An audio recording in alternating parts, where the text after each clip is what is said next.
Okay, today we continue with our geometric and our growth and decay, and so this time we're going to look at the rule for the nth term.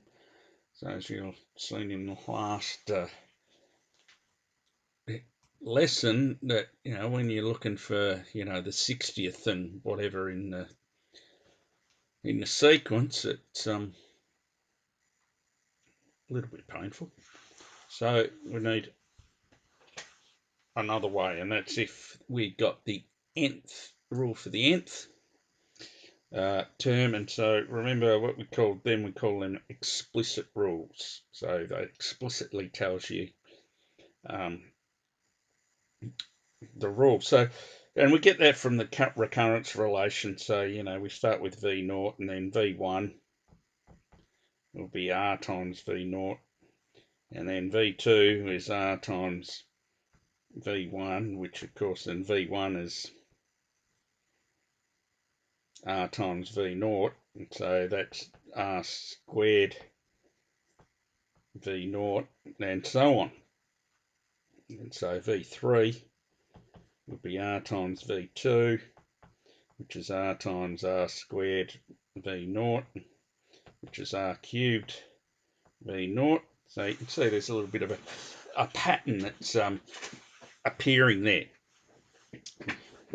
All right, so notice that there we've got a 3 there, and we've got a 3 there as our power above our R. So if we can get that in general for a current recurrence relation where V0 is our initial value and Vn plus 1 equals R times Vn, then what I've just shown you, we build it up that the value of the nth term is given by Vn R to the power n times V0. All right, so there's a couple of different things. So growth and decay, of course. Now the R, so for growth, the R, just to remind you what we did before, is 1 plus little r on 100. And for decay, big R is 1 minus little r on 100. So just a reminder about those two things. All right. So compound interest. So invest loans and investments. So we've got our principal. We've got our interest rate per compounding period. Got our number of compounding periods. And so then, because bigger R, as I just said on the previous page there, big R is 1 plus little r over 100. And so that's the power of n times V0. So remember, also remind you compounding periods, because it might not be necessarily per year. Could be some other compounding period that we are looking at. So we need to take that into account. All right, so let's get into an example. And here's our example. So we've got Jane, and she invests $10,000 in an account earning 4.25% per annum, compounding monthly. So find the value of her investment after 4 years. How much interest has she earned in that 4 years, and how long would it take her for her investment to be worth at least $13,000? So, all right, so let's have a look. And so we know that V0 is 10,000, so we know that for a start. Now, compounding monthly is what it says here. It says compounding monthly. So because we're compounding monthly, our R, we need to change that from 4.25. And monthly, there's 12 months in the year, I believe. So we need to change that to 4.25 over 12, which when you work that out is 0.3542. All right, so we don't round anything off here until we get to the end. then we'll do any rounding that we need. Also, we've got 4 years here. So in 4 years, times 12 months, what that means is we've got 48 compounding periods. All right, that we're going to work with. All right, so we've got that information to start with. So let's have a look. A, find the value of her investment after 4 years. So A, investment after 4 years. So VN is R1 plus, what was that interest rate? 0.3542. Got to turn that into a decimal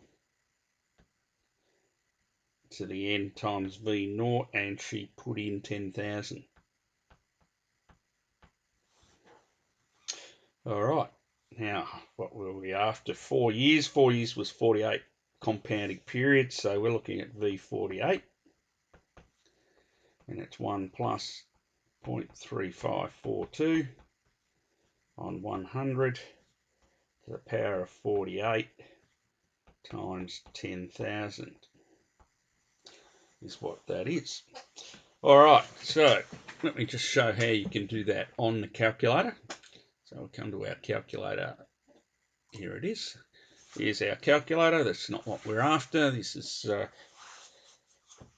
the sequence stuff. We don't want sequence stuff. We want to just do a calculation. So we go to the main. And here we are. Let's get rid of all that stuff.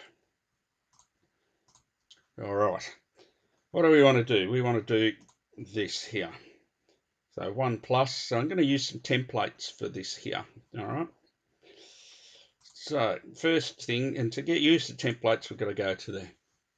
So we've got something to some power, and the power is 48. All right. The something, what's the something? The something is, and it's in a bracket, and it's 1 plus what? And the thing that it's 1 plus is a fraction. So there we go. All right. So I've put the 48 in the power. I've opened my bracket. I've got my 1 plus, and now I need this 0.3542. So, oops, let me move that up. 0.3542. And then underneath there, 100. Then I'll just go out the back here. I don't want to go up there. I just want to go here. Put in my bracket. There we go. To the power of 48. And now move all the way across. So just notice that subtle difference there with the cursors up there with the 48. You've got to make sure that you move it across one more. Okay. So that's there. And then I'm going to go times 10,000. And there we are. There's that. All right. EXE. There we go. What do we got? 11,000. Got 11,849.67811. All right. Now, this is money. So if this is money, we need our answer to cents. So 0.6. And we need to round up because that's 0.68 cents. All right. So there's part A. So let's zoom back to part. Have a look. How much interest has she earned in the 4 years? Okay, so at the end of 4 years, this is the value of her investment. The only thing she's done in that 4 years is left it sit there earning interest. So if all it's done is sitting there earning interest, the amount of interest that she earned is the value now minus the initial value. Okay, and the value now 11849.68 minus 10,000. And so over that time she's earned $1,849.68 in interest. All right, so that's part B. Part C, let's run back. Part C, how long will it take her investment to be worth at least $13,000? All right, so what do we got here? At least $13,000. So we want VN to be 13,000. All right, that's what we need to look at. So what we're going to do is use our solve function. So we're going to go calc solve function. And what we're going to solve is this. We're going to solve, well, Vn for 13,000 equals, same as we had before. All right, so this next part is going to be the same as this, but without the 48.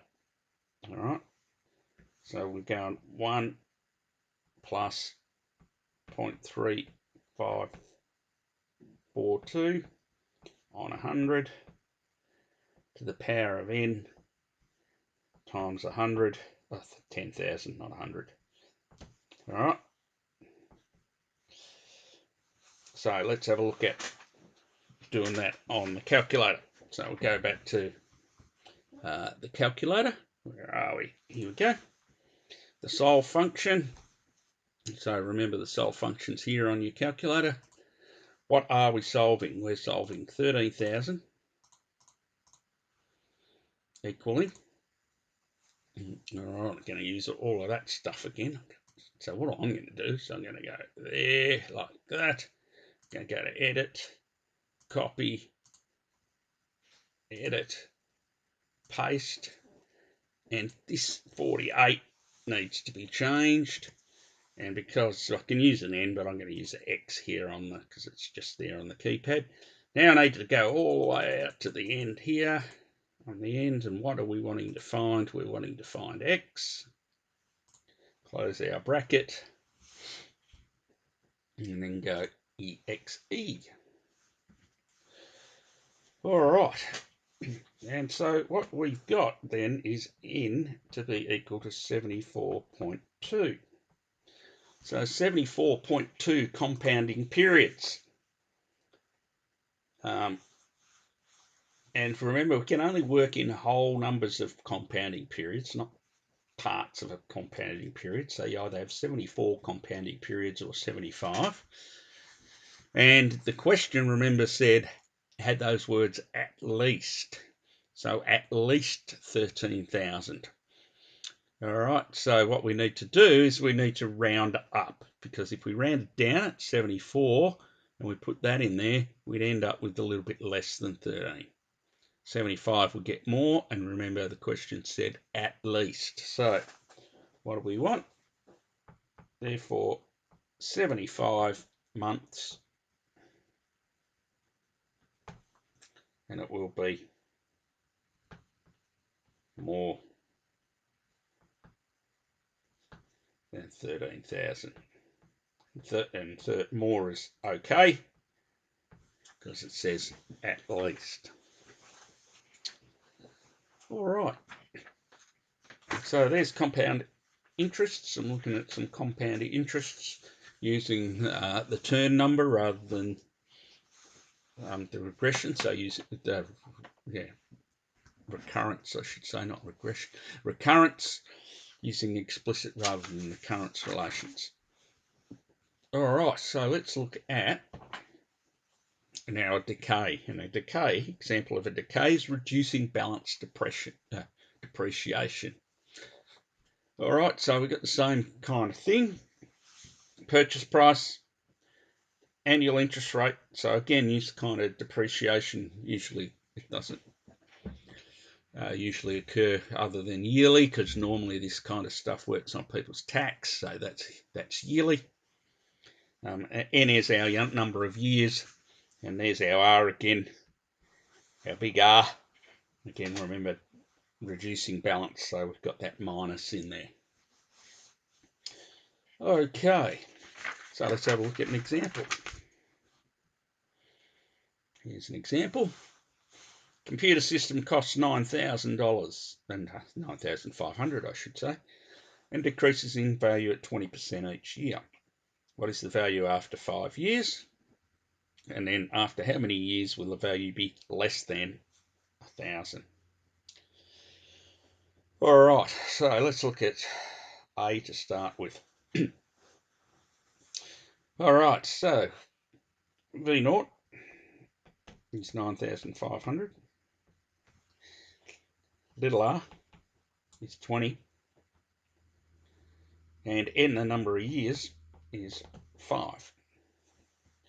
So V, the value after 5 years, would be 1. Remember, we're working with Vn equals 1 minus little r over 100 to the n times V0 to little r. So 1 minus 20 on 100 to the power of 5 times 9,500. So get that, get our calculator out, and it's like, let me do it again. Let's go again. All right, so let's have a look, work through how we're going to put that in. We'll see when we put in that goes up the top there. So our cursor was already up the top, so we've got to tap in here or use so that's still up the top. All right, moved across. Okay, so what do we need that? So here we need this bracket, 1 minus 20 over 100. So let's open our bracket, 1 minus, fraction template, 20 over 100. Move across, close the bracket.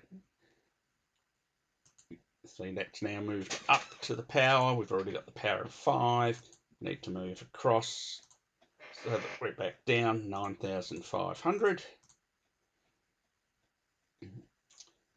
And there we go. So it's worth $3,112.96. $3,112.96. So that's what it's worth. All right. So I'll just take this opportunity here because I was talking about moving across. If I didn't move that across, and I had that up there, and I went times 9,500. See how that 9,500, see how that's sitting up the top there, as opposed to if I did move across. See how it now sits in a slightly different place, sitting in a different place. All right, so just got to make sure with those cursors when you're using these templates that you've got your cursors in the right spot. All right. Okay, so let's get back to B. After how many years would the value be $1,000? Okay. So what are we looking at there? What are we trying to do? We're trying to find Vn. We want to know when Vn is 1,000. All right, so that's 1,000 equals 1 minus 20 on 100 to the power n times 9,500. All right, and so that's where we're going to use our solve function on our calculator again. So we're going to do something like we did here. All right, actually I might copy and paste that one. So edit action, copy, paste. Now what have I got to change? I've got to change a few things here. So if you don't like what I'm doing here, copy and pasting, you can do it all at the same time. So it's not 13,000, but it's 1,000. It's not plus here, it's minus. Move it up there. And it's not that, it's 20. And I can move across all the way across to here, and initial value was 9,500. That's right. We want to find X, and then the XE, and there we are, 10.088. So the 2 decimal places.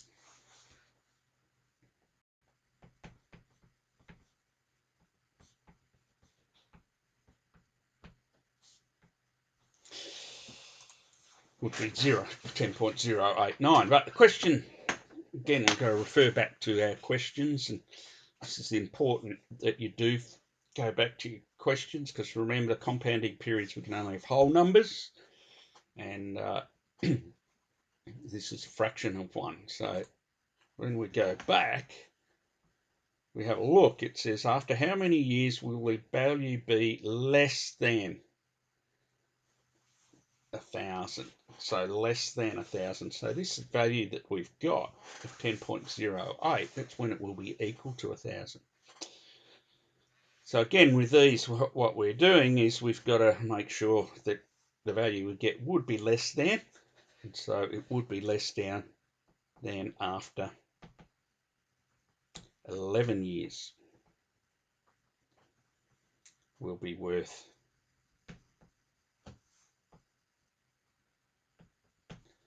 less than $1,000. All right, and so I can quickly, we'll go back here. Remember, this was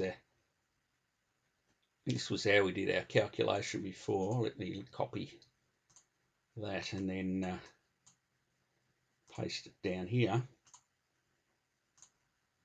So that's the thing we were working for term n. So if we go to term 10 here, and we go and find term 10, see that's now $1,020.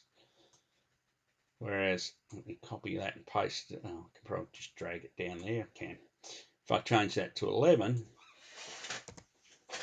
and work that out, see it's now worth 816. All right. So the question asks about being less than. So with all of those things, remember, you've got to round it up to the next one so that it's a less than. All right. Okay, so that brings us up to exercise. Let me come back to there. There we go. Exercise 8F. Questions on your work plan. All right, which then means we're coming up towards the end of this. We've only got one more of this regression stuff, and then we'll get more into the financial stuff after that. And again, as always, if you've got questions, make sure you contact me and get help.